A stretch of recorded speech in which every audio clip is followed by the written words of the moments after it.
तहरीक अदम एतमाद के हवाले से हुकूमत की हिकमत अमली या गेम प्लान है क्या? क्योंकि अब तक की सूरत हाल के मुताबिक इत्तेहादी अपोजिशन के साथ जाते नज़र आते हैं, जबकि हुकूमती पार्टी में भी 3-4 ग्रुप बन जाने की वजह से जो हुकूमती पोजीशन है ये वीक दिखाई दे रही है। अपोजिशन तो ये दावा कर रही है कि उनके नंबर्स तो पूरे हैं, हुकूमत भी चैलेंज करती हुई दिखाई देती है कि 172 वोट पूरे आप करके तो दिखाएं।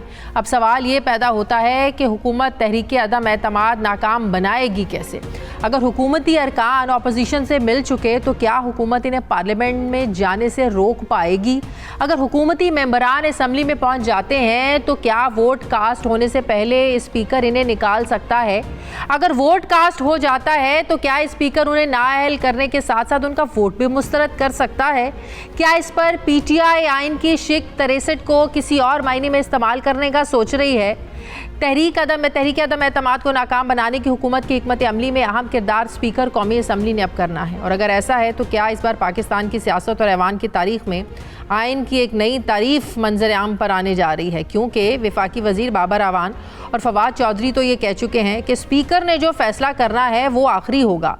अब हुकूमत की क्या हिकमत अमली है, मैं बात करूँगी। मुझे ज्वाइन कर रहे हैं सीनियर वफाकी वजीर असद उमर साहब। अस्सलाम वालेकुम, बहुत बहुत शुक्रिया असद उमर साहब आपका। असद उमर साहब, आप उन शख्सियात में शामिल हैं, बड़े अहम वज़ीर हैं आप, जिनको ये टास्क मिले हुए हैं कि इत्तेहादियों से मुशावरत करें, इत्तेहादियों से मिलें, उनके क्या कंसर्न्स हैं, क्या तहफ़्फ़ुज़ात हैं, बातचीत करें। आज अब जब तक मैं आपसे बात कर रही हूँ, अब तक इत्तेहादियों के साथ जो भी आपकी मुलाकातें हुई हैं, कितना कॉन्फिडेंस है आपको कि इत्तेहादी आपके साथ ही चलेंगे? क्योंकि ऑपोजिशन कह रही है कि हमने ऐसा सरप्राइज देना है कि ऐसे ऐसे लोगों ने अदम एतमाद पर वोट देना है कि बहुत बड़ा झटका लगना है प्राइम मिनिस्टर को। अगर ये इतना सरप्राइज देना है तो पता नहीं इंतजार किस बात का कर रहे हैं, दे दें सरप्राइज।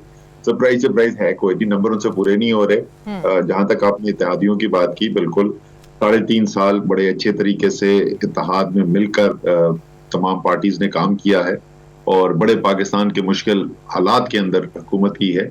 तो वो जिस तरीके से 3.5 साल का ऑपरेशन जारी रही है, इंशाल्लाह ताला अगले 1.5 साल भी ऐसे ही जारी रहेगी। लेकिन फिर ये इत्तेहादियों का आना जाना, ऑपोजिशन से भी मिलना, वो खुलकर सामने भी नहीं आ रहे हैं। अगर ऐसी बात है फिर तो बीच में रहने की सिचुएशन होनी नहीं चाहिए थी ना। फिर तो खुलकर हुकूमती हिमायत का उन्हें ऐलान करना चाहिए था कि हम किसी अदम एतमाद की तहरीक का हिस्सा नहीं बनेंगे। वो तो वहाँ तो बार्गेनिंग चल रही है, कोई वजारत आला मान रहा है तो कोई ये कह रहा है कि हमें यकीन दहानी कराई जाए कि पीपल्स पार्टी हमारे जो डिमांड्स है वो पूरे करेगी। इत्तेहादी तो बार्गेनिंग में लगे हुए हैं। अच्छा, ये जो खबरें, कई खबरें जो हैं, आई एम श्योर कि हमारे इत्तेहादियों को भी टेलीविजन के जरिए पता चलती होंगी कि वो ये कर रहे हैं। मैं देखता हूँ क्योंकि मैं तो बिल्कुल इसके दरमियान ना, सारी सूरत हाल के एन बीच में वस्त में पाया जाता हूँ मैं, तो मुझे भी सारा वक्त टीवी पे और सोशल मीडिया पे खबरें मिल रही होती हैं जो मेरे लिए खबर होती है। देखें, अभी तक कोई ऐसा स्टेटमेंट नहीं आया है, कोई इनफरादी तौर पर किसी ने कहा हो तो कहा हो। जो स्टेटमेंट्स आए हैं, अगर आप बात करें तो क्लियर स्टेटमेंट्स आए हैं पीर पगाड़ा की तरफ से, क्लियर स्टेटमेंट आया चौधरी परवेज इलाही की तरफ से, और किसी ने भी क्लियर स्टेटमेंट अगेंस्ट नहीं दिया है। वो पॉलिटिकल पार्टीज हैं, वो स्टेटमेंट मीडिया पर किसी ने हिमायत में भी नहीं दिया। असद उमर साहब, किसी एक स्टेटमेंट का मुझे बता दें जिसमें परवेज इलाही साहब ने सहाफियों के सामने मीडिया पर आकर ये कहा हो कि हम ऐलान करते हैं कि हम हुकूमत के साथ हैं, हम किसी ऑपोजिशन के अदम एतमाद की तहरीक का हिस्सा नहीं बनेंगे। चौधरी परवेज इलाही की 2 टोक स्टेटमेंट आ चुकी है, छप चुकी है, टीवी पे चल चुकी है। उसके 2 दिन के बाद मोनिस इलाही की हमारे साथ मीटिंग हुई, प्राइम मिनिस्टर के साथ और मेरे साथ मीटिंग हुई। उसके बाद का उनका ट्वीट उठा के देख लीजिए, तो वो तो 1 से ज्यादा दफा हो चुका है। अच्छा। उनका काम ये नहीं है कि रोज टीवी वाले उनके पास पहुंच जाए और रोज कह के आप नया बयान दें, तो वो टीवी के बयान देने की उनको जरूरत नहीं है। हम मुतमईन है, वो मुतमईन है। अगर ऐसा होता ना असद उमर साहब, तो शेख रशीद साहब ये ना कहते कि 6-6, 7-7 सीटों वाले वजारत आला के लिए ब्लैकमेल कर रहे हैं। तो आपको पता है मोनिस इलाही ने भी कल इसकी बड़ी वजाहत की थी। शेख रशीद साहब जो हैं वो इन मुज़ाकरात के अंदर शामिल नहीं है। वो टीवी पे खबरें देख रहे हैं, वो सहाफियों की और ऑपोजिशन की बातें सुन रहे हैं, उसकी वजह से वो उनका एक व्यू फॉर्म हुआ होगा। जो मैं आपको जिसके साथ बराह रास्त मुज़ाकरात हो रहे हैं, उसके पास शायद जरा सी ज्यादा इंफॉर्मेशन हो। तो मैं आपको बता रहा हूँ, हम मुतमईन है, हमारे इत्तेहादी मुतमईन है, बाकी कोई किसी को इत्मीनान हो या ना हो उससे कोई फर्क नहीं पड़ता। लेकिन यही तो बात है ना, जो इत्तेहादी हैं वो आपको भी राम कर रहे हैं, आपको भी खुश करने में लगे हुए हैं, ऑपोजिशन को भी खुश करने में लगे हुए हैं। अगर आपके साथ उनके मुज़ाकरात चल रहे हैं तो ऑपोजिशन के साथ भी उनके मुज़ाकरात चल रहे हैं सर। अच्छा, पहली बात तो हमारे साथ मुज़ाकरात नहीं चल रहे हैं। पहली बात तो ये मैं आपको क्लियर कर लूं कि मुज़ाकरात नहीं चल रहे। हाँ, बातचीत हो रही है, स्ट्रेटजी बन रही है। हाँ, तो ऐसा नहीं हो रहा कि बार्गेनिंग वहां पर चल रही है। दूसरी चीज ये है कि वो अपनी सियासी शनाख्त रखते हैं, हमारे इत्तेहाद का हिस्सा जरूर हैं लेकिन अपनी सियासी शनाख्त रखते हैं, और सियासी पार्टियां उमूमन अपने दरवाजे खुले रखते हैं। अगर कोई बात उनसे करना चाहता है, वो सुन रहे हैं, तो मेरे ख्याल में तो इसमें कोई हर्ज नहीं है। लेकिन ये जो 20-20 करोड़ ऑफर की जो बात हुई थी, क्या ये जरदारी साहब ने ऑफर दी थी और उन लोगों ने आपको बताया, जो आपके लोग, आपके पार्लियामेंटेरियंस हैं, एमएनएज हैं, क्या वाकई जरदारी साहब ने 20-20 करोड़ की ऑफर दी थी? बिल्कुल ऑफर हुई है जी, और बिल्कुल उन्होंने मुझे बताया है, प्राइम मिनिस्टर को भी बताया है, मुझे भी बताया है, जिनको ऑफर्स हुई हैं इस शख्स ने आके ऑफर की है। जरदारी साहब से बराह रास्त बात नहीं हुई है। अच्छा। लेकिन जरदारी साहब के बिहाफ पे कि जो इस शख्स ने ऑफर की है वो तक हमें बताया गया है। बिल्कुल, ये हमारे पास तफसील मौजूद है। अच्छा, अगर आप लोगों को इतना कॉन्फिडेंस है इत्तेहादियों पे, तो उससे ज्यादा कॉन्फिडेंस तो असद उमर साहब आपको अपने लोगों पे होना चाहिए, जिन्होंने आपकी पार्टी के टिकट पे इलेक्शन लड़ा। उनको तो आप लोग रोकने की बात कर रहे हैं कि उस दिन पार्लियामेंट में कोई नहीं जाएगा, अगर वोट देगा तो स्पीकर जो है वो उस वोट को एक्सेप्ट नहीं करेगा। इत्तेहादियों से ज्यादा कॉन्फिडेंस तो आपको अपने लोगों पे होना चाहिए।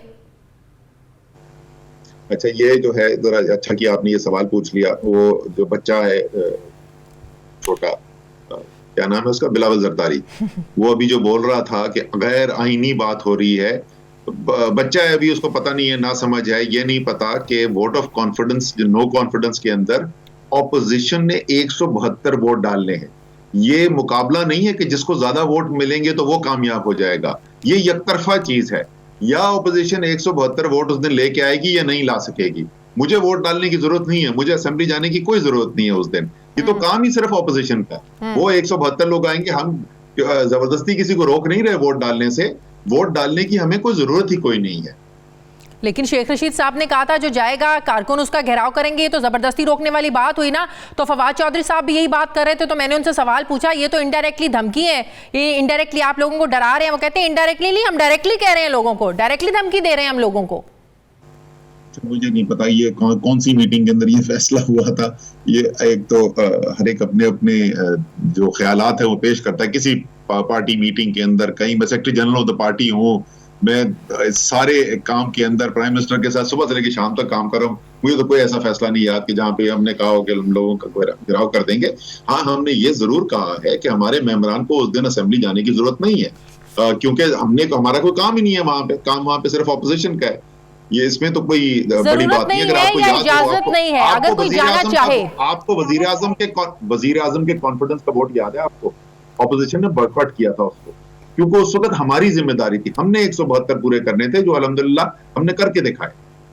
सही। अच्छा, सख्ती से रोकेंगे, इजाजत नहीं है, या बस कह दिया कि जरूरत नहीं है जाने की, अगर कोई चला जाए तो इट्स ओके? नहीं, हम बंदूक, कोई किसी के ऊपर सर पे बंदूक रख के उसको गोली से नहीं उड़ा देंगे अगर वो जाएगा। अच्छा। लेकिन पार्टी का फैसला ये है, पार्टी का फैसला बिल्कुल दो टोक ये है कि उस दिन हमारे मेंबरान, सिवाय चंद मेंबरान के जो डेजिग्नेट किए जाएंगे, वो सिर्फ चंद मेंबरान जाएंगे हॉल के अंदर, ताकि प्रोसीडिंग के बाद हमारी रिप्रेजेंटेशन मौजूद हो अगर कोई ऐसी चीज हो रही है। अदरवाइज आयात ये होंगी कि हमारे पार्टनर्स ने, हमारे एमएनएज ने इजलास को अटेंड नहीं कर।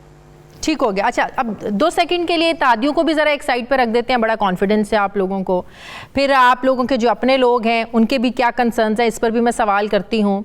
लेकिन एक और बड़ी एक अलार्मिंग जो चीज़ है वो ये है कि जो आपकी अपनी पार्टी के अंदर ग्रुपिंग हुई हुई है, तरीन ग्रुप, उसके बाद जो अलीम खान ग्रुप जो सामने आया, जो तरीन साहब के ग्रुप के साथ उन्होंने मिलकर प्रेस कॉन्फ्रेंस की, ये भी एक बहुत ज़्यादा ख़तरनाक अलार्मिंग सिचुएशन है पीटीआई के लिए। बहुत सारे उनके कंसर्न्स हैं। इमरान इस्माइल भी जाके अलीम खान से मिले, उनके कंसर्न सुने, तो वो आप उन पे तो नहीं आप वसूख से कह सकते कि वो लोग आपका साथ देंगे, कि उन पे भी आप लोगों को भरोसा है, नाराज़गी के बावजूद आप लोगों के साथ ही हैं वो? आपने कोई स्टेटमेंट सुना है अलीम खान से या जहांगीर तरीन से या उनके ग्रुप के किसी शख्स से कि उन्होंने तहरीक इंसाफ के खिलाफ बात की हो या इमरान खान के खिलाफ बात की हो, वो एक दफा भी आपने सुना है? लेकिन वो कहते उनके उन्होंने कभी भी पार्टी के खिलाफ बात नहीं की। उनके तहफ़्फ़ुज़ात हैं, उनके इश्यूज हैं, जिस इश्यूज के ऊपर वो समझते हैं कि उनको ठीक तरीके से डील नहीं किया गया, लेकिन उन्होंने कभी भी पार्टी की मुखालफत नहीं की है। ये मैं बात कई दफा पहले भी बोल चुका हूँ। जहां तक पार्टी के अंदर ग्रुप्स की बात है, मुझे बताएं कौन सी पार्टी है जिसके अंदर ग्रुप्स नहीं है? जिस वक्त आसिफ जरदारी साहब की इमरजेंस हुई पार्टी के अंदर, तो पुराने बेनजीर भुट्टो के जो लॉयलिस्ट थे उसमें से एक बड़ी तादाद के लोगों को खुले लाइन लगा दिया गया। इस वक्त क्या मरियम नवाज ग्रुप और शहबाज शरीफ ग्रुप्स का नहीं पता किसी को? मुस्लिम लीग नून के अंदर क्या इसमें, चले मैं अपनी इत्तेहादी पार्टियों में नहीं बात करता, तो वो हर पार्टीज के अंदर ग्रुप्स होते हैं, लाइक्स डिसलाइक्स होती हैं, कुछ इश्यूज होते हैं, डिस्प्यूट्स होते हैं। कोई तरीके इंसाफ में कोई खास बात नहीं, खास बात सिर्फ ये है, जाहिर है हम हुकूमती पार्टी हैं तो वो बात जरा हाईलाइट ज्यादा होती है। नवाज शरीफ साहब से भी सहाफियों ने वहां लंदन में सवाल किया कि क्या बात हुई, उन्होंने भी तरदीद नहीं की, नवाज शरीफ ने भी तरदीद नहीं की कि मेरी कोई अलीम खान से मुलाकात नहीं हुई। तरदीद तो वहां से भी नहीं आई। मैं कब कह रहा हूं कि भाई मुझे क्या पता मीटिंग हुई या नहीं हुई, मैं तो सिर्फ एक फैक्चुअल स्टेटमेंट आपके सामने रख रहा हूं कि उन्होंने तरदीद की है। अभी तक उनके लोग जो हैं वो कह रहे हैं मीटिंग नहीं हुई, वरना ये हुई है ये नहीं हुई है इसका जवाब तो वही दे सकते हैं, मैं थोड़ी दे सकता हूँ। सही। असद साहब, क्या ये बात दुरुस्त है कि वफाक के कुछ अहम वज़रा हैं जो उस्मान बुज़दार की तब्दीली के हामी हैं, उनमें असद उमर भी क्या शामिल है? सर, वफाक में बहुत तमाम वज़रा का ये ख्याल है कि ये फैसला सिर्फ और सिर्फ इमरान खान का फैसला है। ठीक है, मैं हमेशा ये, और ये सिर्फ उस्मान बुज़दार की बात नहीं, मैं हमेशा वज़रा की भी बात होती है ना, तो मैं हमेशा ये कहता हूं कि हुकूमती फैसले जो है ना, उस हुकूमती फैसले में वजीर आजम का जाहिर है सबसे ज्यादा वोट होता है, लेकिन हम सब भी शरीक हैं। एक कलेक्टिव डिसीजन मेकिंग का कॉन्सेप्ट है, कलेक्टिव रिस्पॉन्सिबिलिटी का कॉन्सेप्ट है पार्लियामेंट्री डेमोक्रेसी के अंदर। तो इसलिए वजीर आजम फैसला जरूर करें, लेकिन सब लोगों की राय जरूर सुननी चाहिए, और वजीर आजम सुनते हैं। आपको पता है हमारी 4-4, 5-5, 6-6 घंटे की तो कैबिनेट मीटिंग्स होती हैं और हर हफ्ते होती हैं। लेकिन एक फैसला मैं हमेशा कहता हूं, उसके अंदर कोई मुशावरत और कोई दूसरी राय नहीं है, और वो ये है कि वजीर आजम ने टीम को में किसको खिलाना है और किस पोजीशन पे खिलाना है, उसमें कोई मुशावरत नहीं है। वो अकेले एक मर्द फायद का फैसला है और वही फैसला करते हैं, और जब वो फैसला करना चाहेंगे तो कर लेंगे। बहुत बहुत शुक्रिया वफाकी वजीर असद उमर साहब, बहुत शुक्रिया आपका।